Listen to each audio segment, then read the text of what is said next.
masalah melubernya ya gelombang pencari kerja ini bukan semata-mata tidak tersedianya lapangan kerja ya, tapi masalah utamanya adalah negara ini tidak berfungsi sebagai yang mengurusi rakyat ya. Jadi negara ini hanya sebagai regulator, membuat regulasi, membuat undang-undang untuk perusahaan-perusahaan itu supaya mereka bisa berjalan, bisnisnya bisa lancar gitu. Maka yuk kembali kepada sistem Islam di mana negara punya fungsi untuk mengurusi rakyat, mengatur sumber daya alam itu dikelola untuk rakyat, bukan oleh swasta asing. Dan yang kedua, pasar itu dibuka untuk rakyat sehingga rakyat bisa banyak melakukan usaha-usaha.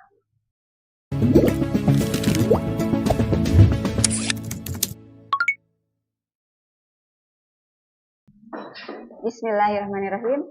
Assalamualaikum warahmatullahi wabarakatuh. Waalaikumsalam warahmatullahi wabarakatuh. Alhamdulillahirabbil alamin wassalatu wassalamu ala asrofil anbiya'i wal mursalin wa ala alihi wa sahbihi ajma'in amma ba'du. Alhamdulillah, puji dan syukur kita panjatkan kehadirat Allah Subhanahu wa taala atas berkat rahmat dan hidayahnya dan nikmatnya dari Allah Subhanahu wa taala. Kita pada hari ini dapat bertemu kembali di kajian pekanan komunitas Ibu Hebat secara online. Salawat serta salam semoga selalu tercurah kepada junjungan kita Nabi besar Muhammad Sallallahu Alaihi Wasallam beserta keluarganya, sahabatnya, dan insya Allah kita sebagai pengikutnya hingga akhir zaman. Amin, amin ya robbal alamin. Apa kabar Ibu Hebat hari ini?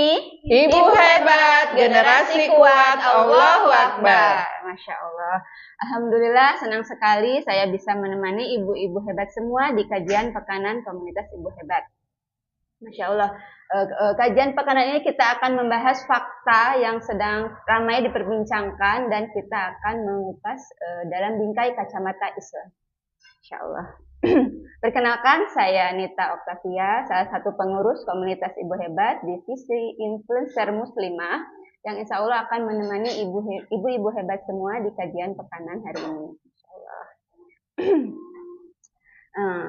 Oh iya, ibu-ibu hebat, kajian pekanan kita tayang di channel YouTube komunitas Ibu Hebat.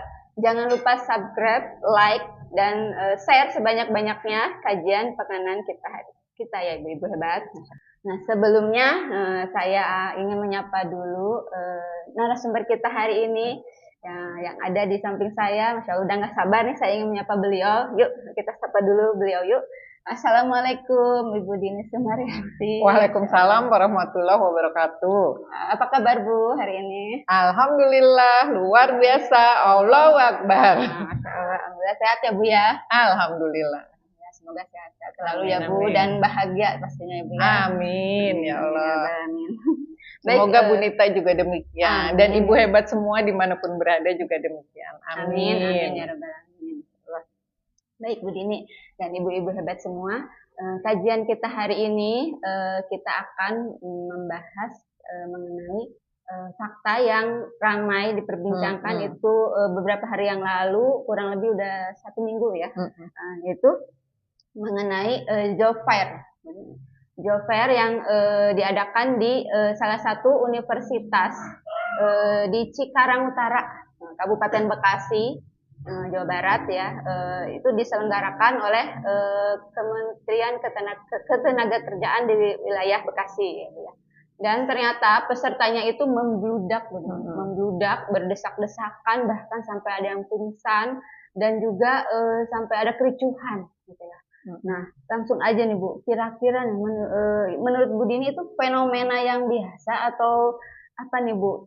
Dan juga nih yang menarik ya ibu-ibu hebat semua, ternyata di berita itu ada di berita ya gitu disampaikan oleh Menteri Tenaga Kerja bahwa beliau memberikan pernyataan bahwa membludaknya para pencari kerja itu bukan tanda sulit mencari kerja. Nah, bagaimana ini Bu? Bukan karena lapangan pekerja yang sulit gitu, lapangan pekerjaan yang nggak ada ya. Ya emang baik, makasih Bu Nita. saya sapa-sapa dulu ya. Ya, silakan. Assalamualaikum warahmatullahi wabarakatuh. Waalaikumsalam warahmatullahi wabarakatuh. Alhamdulillahirabbil alamin wassalatu wassalamu ala mursalin sayyidina Muhammad wa ala alihi washabihi ajmain. Amma ba'du. Rabbi sholli shodri wa yassiri amri wahlul 'uqdatam min lisani yafqahu qawli. Rabbana zidna ilman warzuqna fahman. Allahumma arinal haqqo haqqo warzuqna tibaa wa arinal batila batila warzuqna istinabah. Baik, saya coba jawab pertanyaan Bu Nita. Bu, saya juga ngeliat berita itu ya. Geleng-geleng kepala. Ya, geleng-geleng kepalanya gimana, Bu? Geleng-geleng kepala, satu yang bikin saya geleng-geleng kepala itu, ya Allah, gimana ya nanti masa anak cucu saya gitu ya. Sekarang aja udah kayak gitu orang cari kerja. Itu yang pertama. Yang lebih bikin geleng-geleng lagi dengan kondisi yang pencari kerja yang segitu banyak, Menteri Tenaga Kerjanya bilang bukan karena tidak ada lapangan pekerjaan. Terus karena apa Bapak? Iseng. Ya jalan-jalan gitu mereka teh. Orang sebanyak anak-anak itu. muda jalan-jalan ke situ lagi pada healing gitu. Ke situ segitu banyak sampai pingsan-pingsan. Itu yang makin bikin saya geleng-geleng. Ya, dan kalau kita lihat fakta, saya sampai pernah membaca ya Bu, hasil survei berdasarkan laporan Talent Acquisition Insight 2024 yang dilakukan oleh Mercer Indonesia. Itu menyatakan bahwa 69% perusahaan itu stop merekrut karyawan baru. Lantaran apa? Lantaran memang khawatir adanya pemutusan hubungan kerja. 69% menyetop untuk merekrut karyawan baru. 60% perusahaan di Indonesia. 69%, maaf. 69%. Dan di antara 69% itu 67%-nya adalah perusahaan-perusahaan besar yang tiap tahunnya itu merekrut tenaga kerja, menampung jumlah tenaga kerja. Ya, nah di bidang apa aja ini? Industri, perbankan, dan perhotelan. 3 bidang ini yang membekukan perekrutan tenaga kerja pada tahun 2023. Nah, laporan dari Mercer ini juga mengungkapkan bahwa 23% perusahaan di tanah air melakukan PHK di 2023. Ya, kalau kebayang ya, 23% ada PHK. Wajarkah dengan data yang seperti itu? Terus bisa masuk logika nggak kalau dikatakan bahwa bukan karena tidak adanya lapangan pekerjaan, mereka lagi jalan-jalan aja pada healing rame-rame ke job fair. Itu Bu Nita ya, yang bikin saya super geleng-geleng lah. Lalu, itu di Indonesianya. Di sisi lain, secara global, ini IMF, International Monetary Fund, dengan Bank Dunia gitu ya, menyatakan bahwa program mereka yang utama memang agenda utama mereka itu akan menciptakan lapangan kerja di negara berkembang untuk mengatasi 1,2 miliar pemuda di kawasan itu untuk bisa masuk ke pasar kerja. 1,2 miliar. Sedangkan prediksi jumlah lapangan kerja yang bisa disediakan itu 420 juta. Kira-kira beneran tuh tidak ada lapangan pekerjaan. Gitu kan ya. Nah, mereka kalau di sini ditambahkan apa aja program yang mereka canangkan. Mengembangkan investasi pada infrastruktur, mobilisasi sektor swasta, dan menciptakan lapangan kerja. Itu Bu Nita. Jadi kalau saya ditanya tadi gimana ngeliat fenomena itu, ya geleng-geleng kepala, ya sedih, ya sebel gitu ya dengan pernyataan kayaknya. Terus kerjanya apa dong? Dibayar mahal-mahal sama rakyat gitu ya, rakyat juga udah susah. Kalau ngomong kayak gitu mah nggak usah jadi orang pintar, atau ya yang nggak usah yang pintar-pintar amat jadi menteri, bisa jadi menteri. Berarti bertentangan ya Bu ya? Iya, ini mohon maaf ya, Mama ngomel di sini dengar pernyataan Pak Menteri gitu loh. Sudah jelas-jelas ternyata sulit ya Pak ya. Bukan berarti nggak ada, tapi malah sulit sekali. Ya benar-benar saking itu dari sisi memang tidak ada lapangan pekerjaan. Ya, nyarinya aja susah. Nah, saya belum lama saya ada meme lewat menggambarkan betapa sulitnya orang mau melamar kerja aja udah sulit.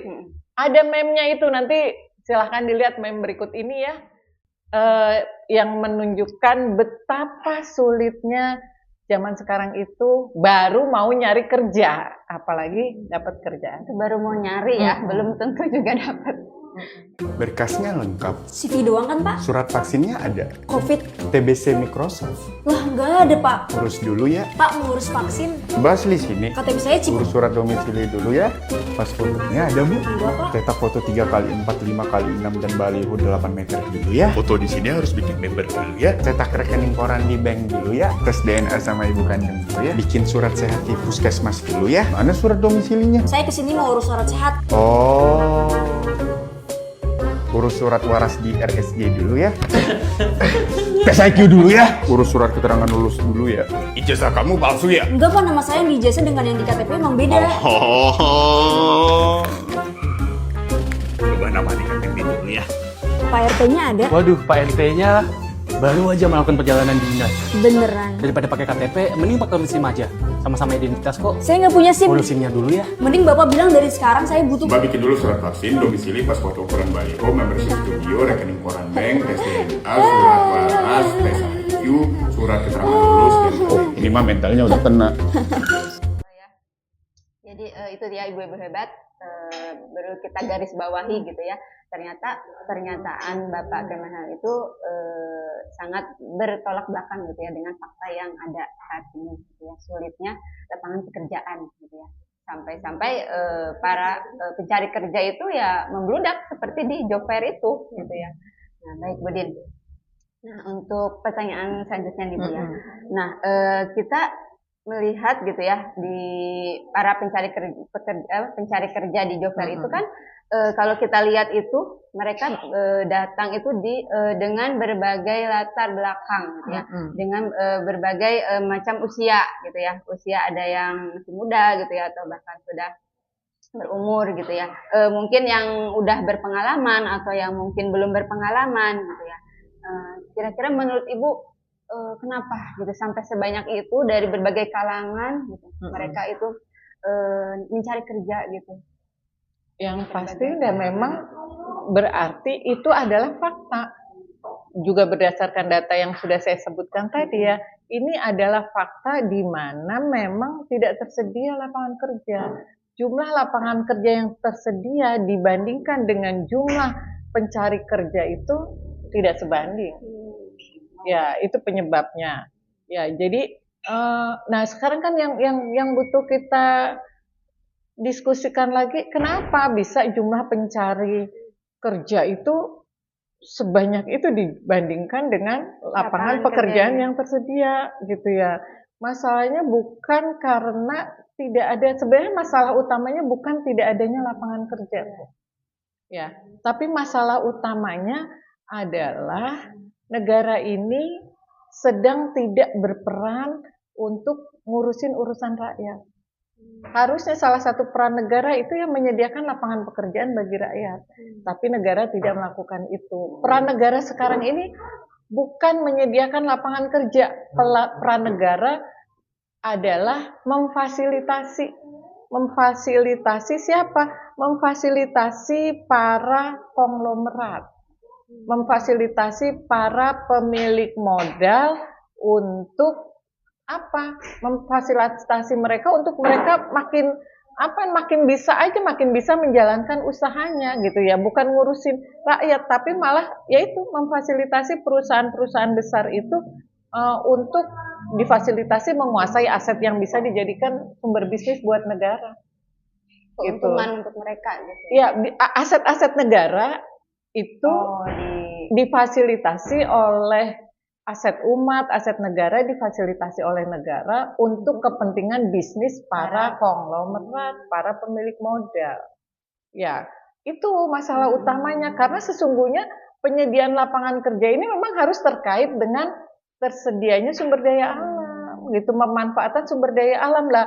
Sumber daya alamnya hanya dimanfaatkan oleh segelintir perusahaan, dan sekarang kecenderungan perusahaan, para pengusaha ini untuk melakukan efisiensi sehingga apa istilahnya yang namanya penelitian itu juga diarahkan untuk bagaimana bisa melakukan efisiensi dengan pengeluaran yang sedikit mungkin. Kalau pakai tenaga mesin, pakai tenaga robot sehingga tidak perlu adanya manusia, tapi menghasilkan keuntungan yang besar, produksi tetap bisa berjalan gitu ya. Ada saya dapat kisah itu perusahaan yang buat sediain bungkus-bungkus buat karton-karton makanan dan sebagainya itu, ada satu perusahaan yang dimana HRD-nya itu tadinya cuma 1 orang cukup karena semua udah pakai mesin, tinggal cetak aja di komputer. Karena dan memang gajinya besar di perusahaan itu. Kemudian akhirnya dia minta nambah 1 asisten karena dorongannya bukan karena kebutuhan itu, sebenarnya dia udah cukup, tapi asisten ini biar ngebantu, biar dia juga ada orang untuk interaksi, tapi akhirnya orang itu juga berhenti kerja sih. Itu gambarannya, Bu. Jadi negara ini lebih dominan bukan memfasilitasi rakyat, tetapi memfasilitasi perusahaan-perusahaan. Negara ini cuman sebagai apa ya istilahnya ya Bu? Regulator. Ya sekaligus wasit lah kalau. Tapi regulator ini juga untuk kepentingan perusahaan-perusahaan. Ketika perusahaan butuh tenaga kerja, ini loh disediakan dengan bentuknya pelatihan-pelatihan. Tapi kalau tenaga kerja perusahaan tidak membutuhkan tenaga kerja, ya tenaga kerja nggak diurusin. Itu Bu, jadi sebenarnya masalahnya di situ. Jadi kalau untuk urusan tenaga kerja ini, solusi dari pemerintah saat ini adalah adanya pelatihan-pelatihan, kemudian memberikan modal kerja yang nggak jadi solusi terhadap masalah ketenaga kerjaan ini, gitu ya Bu. Aduh, saking liarnya, gitu. Nah, kenapa ini bisa terjadi? Kenapa negara lebih berperan sebagai fasilitator, regulator, ya yang pokoknya menjamin para pengusaha itu apa yang mereka inginkan tercapai, tinggal dibikinin undang-undangnya aja regulator itu. Ya karena memang sistem hidup kita ini sistem hidup kapitalis. Ya di mana sistem hidup kapitalis ini memang tadi mementingkan, lebih mengutamakan kepentingan para pemilik modal. Bikin undang-undangnya juga untuk para pemilik modal. Gitu. Lebih ke sana Bu. Kenapa ini penyebabnya ya kalau gini? Lebih banyak pencari kerja dibandingkan lapangan kerja. Ya karena sistem hidup yang diterapkan bukan sistem hidup Islam.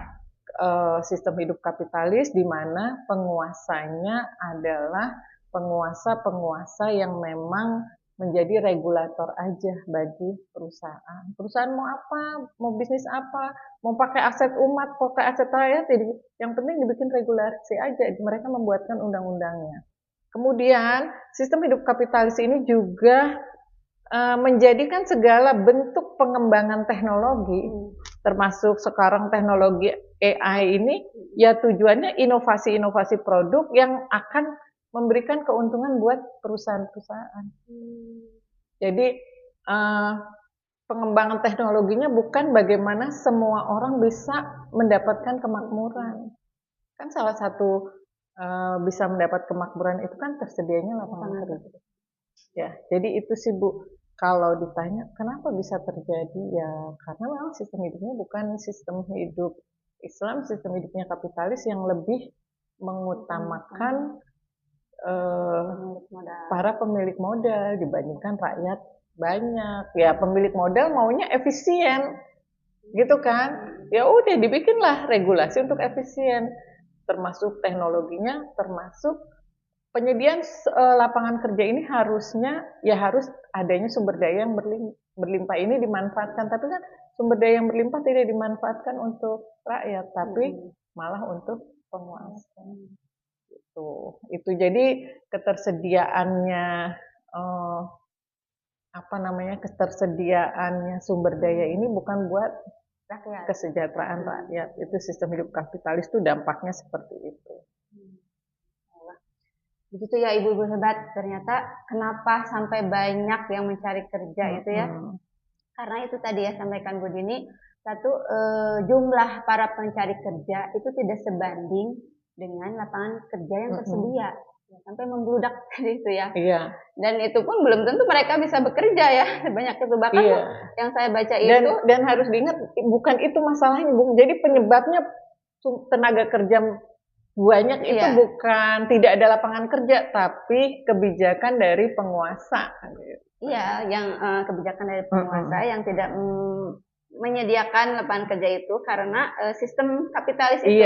Jadi negara hanya menjadi regulator untuk para pemilik modal, di mana ketika perusahaan-perusahaan itu membutuhkan gitu ya, maka disediakanlah oleh negara.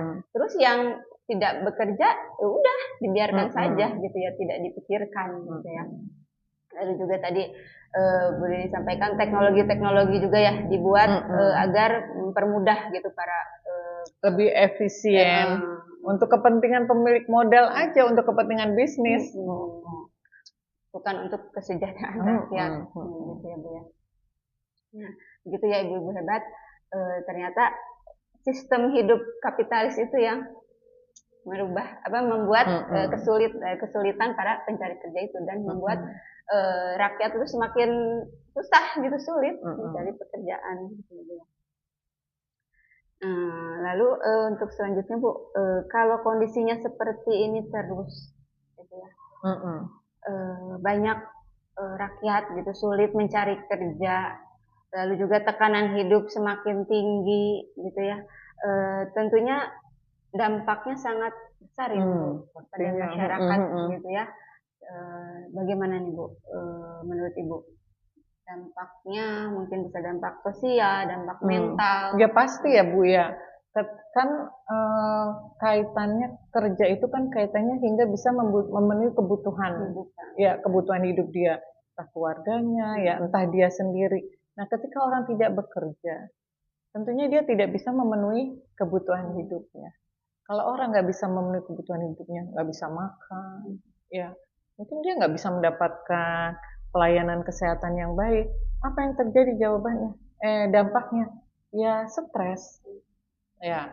Atau kalau nggak stres, dampak sosialnya apalagi kriminalitas merajalela. Ya kan orang tetap harus butuh hidup.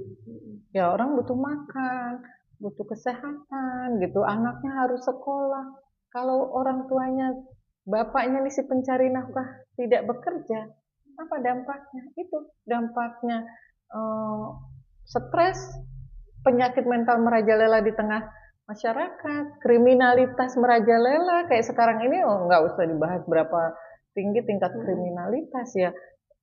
Masalah mental akhirnya prostitusi karena enggak ini segala orang bisa menghalalkan segala cara, itu dampaknya sungguh mengerikan sekali yang akan terjadi di tengah umat. Kehidupan kapitalis ini bisa merusak generasi juga ya Bu ya, merusak generasi mentalnya gitu ya Bu. Dan tentunya pengangguran semakin banyak ya Bu ya, karena tidak disediakannya lapangan pekerjaan ini. Bahkan mungkin anak-anak pun pendidikan anak-anak gitu ya Bu. Bisa sekolah juga nggak bisa sekolah anaknya, lapar anaknya, itu yang namanya kriminalitas bisa dari orang dewasanya sampai anak-anak. Udah gitu anak pendidikan saat ini pun diarahkannya kan memang untuk itu ya Bu ya, menjadi pekerja. Tapi ternyata setelah mereka di pelatihan itu tadi yang Ibu sampaikan ya, hanya diberi pelatihan gitu ya, tidak ya tidak langsung diberikan pekerjaan. Iya, lapangan kerjanya nggak tersedia gitu. Iya, kan Hanya tugasnya di ini aja ya. Kementerian Tenaga Kerja itu kan menyediakan orang-orang terlatih. Sebenarnya masalahnya bukan karena orang nggak kerja, itu bukan karena tidak terlatih ya Bu ya, tapi ya karena memang tidak ada lapangan kerjanya. Tapi lapangan kerja ini tidak ada karena kebijakan penguasanya, bukan karena apa-apa. Penguasanya, karena yang namanya penyediaan lapangan kerja itu ya harus memanfaatkan sumber daya, kemudian juga menyediakan pasar. Pasarnya sekarang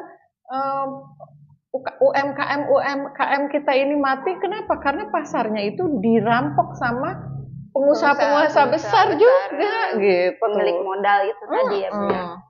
Gitu sama itulah dua penyebab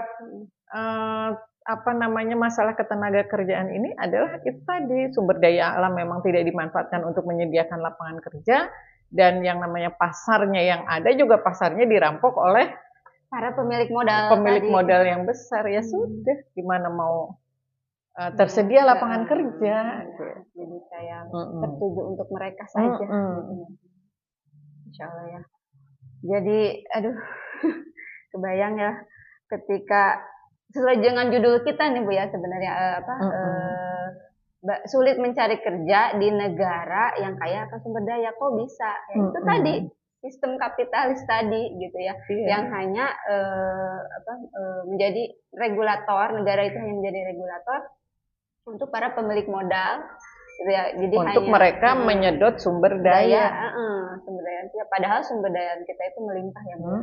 Kalau bisa negara memanfaatkan itu, insya Allah bukan pasti banyak gitu ya, pasti banyak lapangan kerja yang tersedia dari sumber daya alam itu. Gitu ya, kondisi rakyat yang dengan sulitnya mencari kerja akan berdampak gitu ya, berdampak pada kehidupan sosialnya gitu ya, mentalnya. Makanya fakta yang terjadi saat ini benar-benar nyata ya Bu ya, pengangguran banyak, kriminalitas banyak gitu ya, lalu juga mental generasi juga lemah gitu ya. Nah, lalu Bu, idealnya gitu ya. Tadi kan di sini di kapitalis ini kan negara itu hanya sebagai regulator gitu ya. Nah, kalau idealnya itu peran negara itu dalam urusan lapangan kerja ini bagaimana Bu? Iya. Kalau idealnya peran negara itu apakah cukup dengan menyediakan job fair aja gitu ya? Enggak lah pastinya. Peran negara itu kalau dalam Islam, negara itu adalah imam, pemimpin. Ya, pemimpin itu dia al-imamu ro'in. Imam itu adalah ro'in. Apa? Pemimpin. Wa mas'ulun an ro'ayatihi. Dan dia akan ditanya tentang apa yang dia urusin, apa yang dia pimpin. Nah, yang terkategori riayah termasuk gitu ya. Tugas pemimpin itu, bagian riayah ini adalah yaitu tadi menyediakan lapangan kerja, karena kita tahu gimana dia kalau nggak tersedia lapangan kerja umat bisa baik ya, maka untuk umat bisa baik maka negara itu harus menyediakan lapangan kerja. Jadi salah satu tanggung jawab negara itu adalah menyediakan lapangan kerja bagi pencari nafkah. Pencari nafkah itu siapa? Semua laki-laki yang sudah balik itu dia punya kewajiban mencari nafkah kalau memang dibutuhkan Bu. Kalau dia punya warisan ya nggak masalah gitu ya. Kalau dia masih harus sekolah kemudian ada yang membiayai nggak masalah. Tetapi kalau misalnya ibunya, istrinya itu tidak punya warisan, tidak punya harta, ya maka si laki-laki ini punya fungsi untuk mencari nafkah. Dalilnya apa? Dalilnya adalah hadis dari Ibnu Hibban. Ya, hadis ini tentang hadis dari Ibnu Majah. Imam Ibnu Majah. Hadis ini berkisah ketika ada seorang laki-laki yang mengemis datang kepada Rasulullah minta bantuan. Lalu Rasulullah berkata, emang kamu nggak punya apa-apa di rumahmu? Tidak ada, benar-benar nggak punya apa-apa. Apa yang ada di rumahmu? Akhirnya ditanya. Yang ada di rumahku hanya satu kain kasar yang kami pakai untuk alas tidur dan mangkok satu mangkok yang pakai makan bareng-bareng, saking miskin. Ya udah kalau gitu bawa 2 barang itu kemari. Lalu setelah itu dibawa kepada Rasulullah bertanya kepada para sahabat, ada nggak yang mau membeli barang ini? Terus ada yang bilang, aku beli 1 dinar. Lalu Rasulullah bertanya, ada nggak yang mau membeli 2 dinar? Akhirnya ada orang tadi akhirnya, oke lah aku beli 2 dinar. Rasulullah diberikan, ini yang 1 dinar buat kasih makan keluargamu. Yang 1 dinar lagi berilah kampak. Carilah kayu dan jualah. Carilah kayu dan jualah. Dan jangan temui aku sampai 15 hari. Gitu. Akhirnya orang itu ketika menemui Rasul sudah punya apa? Sudah punya uang 10 dinar. Gitu Dari pastinya kampak juga tadi iya itu. Nah, di situ Rasulullah fungsinya apakah sebagai nabi saja? Tidak. Di situ Rasulullah berfungsi sebagai kepala negara yang kalau ada yang butuh pekerjaan itu ya memberi peluang-peluang untuk bekerja. Kemudian pada masa Sayyidina Umar. Pada masa Sayyidina Umar itu mengeringkan sungai Eufrat. Masa kekhilafahan Umar bin Khattab itu mengeringkan sungai Eufrat. Jadi dengan teknologi yang cukup modern saat itu, pinggiran sungai Eufrat itu dikeringkan sampai berhektar-hektar. Kan daerah bekas aliran sungai itu kan sangat subur. Maka oleh Rasulullah untuk apa? Dibagi ke masyarakat untuk dijadikan sawah ladang. Dibagikan buat orang-orang yang memang tidak memiliki pekerjaan, tidak memiliki tanah untuk dia bekerja. Itu fungsinya. Pengurusan tentang tenaga kerja itu gambarannya kalau dalam sistem Islam seperti itu. Tapi tentunya bukan cuman itu saja ya. Nah, kenapa saya ngajak kita ngelihat kepada sistem Islam ya? Karena ini sistem yang sudah terbukti. Karena lebih dari 1.300 tahun berjalan itu memang tidak pernah ditemukan ada pengangguran besar-besaran sampai jutaan, itu nggak pernah ada cerita.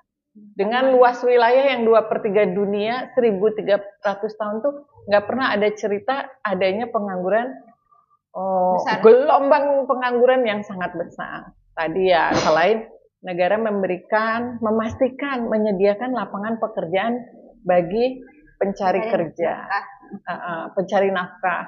Kemudian juga negara itu supaya para pencari nafkah ini bisa mendapat pekerjaan gitu ya. Negara memastikan juga bahwa tadi yang saya bahas 2 hal tadi, sumber daya alam ini dikelola. Kalau bukan seperti sekarang diserahkan kepada swasta asing dengan teknologi, ya hanya membutuhkan sedikit orang.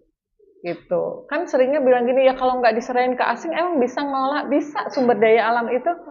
Kalau memang kita belum bisa, terus dikelola aja secara manual bisa. Karena kan banyak sumur-sumur minyak itu ya di daerah Jawa Timur. Justru sekarang itu masih bisa ada. membuka lapangan pekerjaan. Yes, gitu loh. Bukan diambil, diserahin ke asing, diambil, kita nggak ngerasain apa-apa. Nah, Islam programnya seperti itu. Fokusnya adalah mensejahterakan rakyat, gitu ya, ngurusin rakyat, mensejahterakan rakyat, itu visinya, fokusnya. Maka kebijakan-kebijakan pun untuk mensejahterakan rakyat, bukan regulasinya. Regulasinya bukan regulasi buat kapitalis, ya buat para pemilik modal, tapi regulasinya untuk kepentingan rakyat. Maka negara bisa jadi memang harus membuat kebijakan di mana sumber daya alam itu dikelola negara untuk rakyat lagi, atau memang boleh kan dikelola oleh individu dan itu mereka statusnya sebagai pekerjanya negara. Nggak harus teknologi tinggi. Kalau teknologi tinggi malah menghilangkan kesempatan rakyat untuk bisa mendapatkan pekerjaan. Ya sekarang kan arahannya ke sana ya, pabrik-pabrik itu meminimalisir pekerja. Iya, para pemilik modal, para pemilik bisnis makin kaya, makin efisien. Tapi yang susah kan lebih banyak. Kita ngerasain jalan tol sekarang udah nggak ada yang jagain. Berapa banyak orang yang terkena dampak PHK. gitu ya. Itu yang kan yang kelihatan di mata, belum yang di pabrik-pabrik yang nggak kelihatan. Kenapa banyak pabrik-pabrik tutup gitu ya? Ya karena itu gitu. Terus mereka kalau mau bikin usaha nggak ada pasar. Maka yang kedua, negara memastikan bahwa distribusi barang itu merata.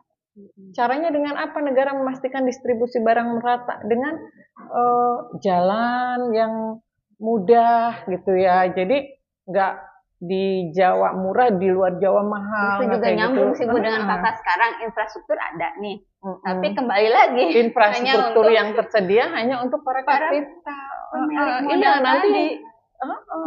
infrastruktur kita yang bayar Justru pajaknya ya. Justru Tapi yang yang rakyat memanfaatkan, butuhkan malah enggak gitu. Udah bisa kebayang ya. Jadi ya regulasinya negara nanti bukan untuk para kapital, tapi negara bagaimana membuat undang-undang yang akan mensejahterakan rakyat. Gambarannya seperti tadi, Bu. Membuka lapangan pekerjaan sebanyak-banyaknya, nggak harus. Ya seandainya pengembangan teknologi dilakukan pun pengembangan teknologi yang bisa memperbanyak orang bisa bekerja. Gitu. Terus penyediaan pasar. Bukan seperti sekarang. Regulasinya sekarang adalah barang-barang impor itu boleh masuk sebebas-bebasnya kan. Barang-barang dari luar, Cina, Amerika dengan harga murah. Akhirnya rakyat UMKM kita kan nggak laku. Produksi kita nggak laku. Akhirnya pada bangkrut kan, nggak punya kerja. Ya karena apa? Mereka nggak bisa jualan, nggak ada pasarnya. Nah nanti akan menyediakan pasar. Regulasinya tuh ya bisa jadi barang dari luar nggak boleh masuk. Supaya kita sendiri hidup. Itulah fungsi negara. Jadi masalah ketenaga kerjaan ini karena memang masalahnya negara tidak melakukan kebijakan yang pro rakyat ya, namanya juga negara kapitalis gitu Bu. Jadinya banyak sekali ya yang disampaikan tadi Bu Runda ya. Jadi tergambar gitu ya kenapa bisa sulit gitu ya pekerjaan itu didapat gitu ya, bisa sulitnya mendapat lapangan pekerjaan. Kembali lagi tadi ya Bu ya, ternyata fungsi negara itu tidak berfungsi gitu ya. Negara itu tidak berfungsi untuk mensejahterakan rakyatnya gitu ya. Dan itu tadi sumber daya alam yang tidak dikelola oleh negara dengan baik, malah diberikan kepada para pengusaha gitu ya. Sehingga kesempatan ngebuka lapangan pekerjaan juga sulit karena yang namanya lapangan pekerjaan terbuka itu tadi dengan pemanfaatan sumber daya alam. Sayang sekali gitu ya Bu ya, sumber daya alam yang begitu banyak tidak dimanfaatkan untuk rakyat gitu ya. Hanya dimanfaatkan untuk para pemilik modal gitu ya. Kebayang ya Bu ya, pantesan gitu untungnya banyak sekali gitu ya para pengusaha besar di Indonesia ini ya. Insya Allah. Terus tadi juga regulasi tadi ya Bu ya. Iya, regulasi. Jadi memang balik lagi ya, dua hal itu Bu. Negara kapitalis regulasinya adalah untuk kepentingan bisnis, kepentingan pemilik modal, kepentingan perusahaan-perusahaan besar. Itu regulasinya. Sehingga sumber daya alam ya dikasih nama mereka, dibolehkan kan sama negara, dikelola oleh mereka, rakyat tidak merasakan apa-apa. Kemudian pasar juga dibolehkan masuk gitu. Regulasi ke sana, kebijakan-kebijakan regulasi itu. Nah, kalau Daulah Khilafah Islam kebijakannya karena mau ngurusin rakyat ya kebijakannya sumber daya alam itu memang diperintahkan dikelola oleh negara untuk rakyat atau rakyat dikelola sebagai ajirnya nanti. Ya banyak peluang kerja buat rakyat Bu. Gitu. Digambar ya. Banyak.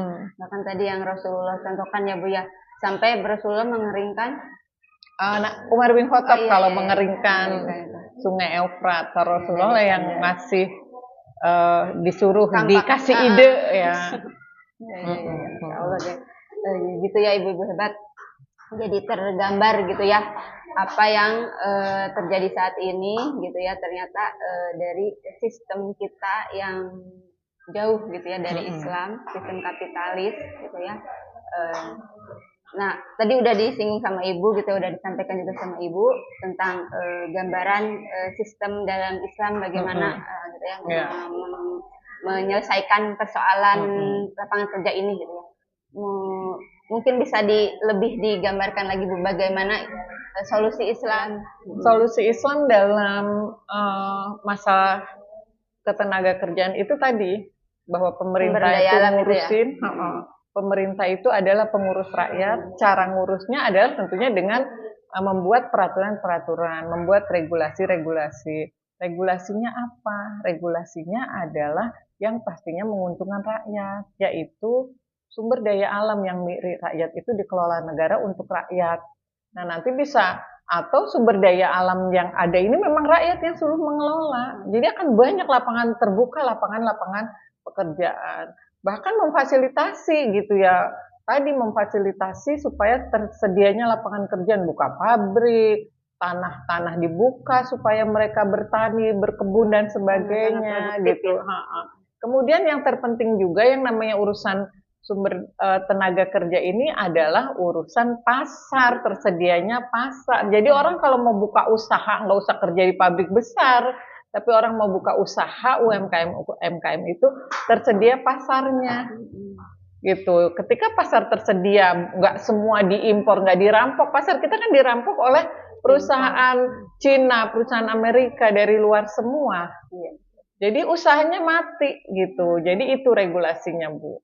Modalnya pun mungkin habis kan ya, Iya. tidak ada. Nah, Masya Allah gitu ya, obrolan kita hari ini, diskusi kita hari ini gitu ya, sangat memberikan gambaran kepada kita gitu ya, bagaimana sistem hidup saat ini yang tidak sesuai gitu ya dengan kehidupan Islam gitu ya. Nah, ternyata banyak hal ya Budin ya yang bisa kita dapat kita bedah dari diskusi kita hari ini ya Bu ya. Mulai dari fakta yang terjadi saat ini gitu ya, fakta di lapangan gitu ya, bagaimana sulit mencari kerja, terus juga tanggapan pemerintah yang ternyata tidak sesuai dengan faktanya ya Bu ya yang disampaikan oleh Kementerian gitu ya, Ketenagakerjaan tadi. Lalu juga solusi Islam yang seringkali kita abaikan, bahkan mungkin kita tidak tahu gitu ya bagaimana gambaran Islam menyelesaikan persoalan kehidupan rakyat gitu ya, di mana yang seharusnya negara itu menyediakan lapangan pekerjaan untuk para pencari nafkah gitu ya, ternyata ini tidak dilakukan gitu ya. Untuk para pencari nafkah atau pencari pekerja itu sebenarnya mencari nafkah itu penting, tapi yang lebih penting itu negara punya andil gitu ya, punya andil besar untuk membuka jalan mendapatkan pekerjaan gitu. Itu yang tidak didapatkan oleh rakyat saat ini. Nah, baik, tidak terasa Bu Dini, kita sudah di penghujung obrolan diskusi kita hari ini, materi kita hari ini.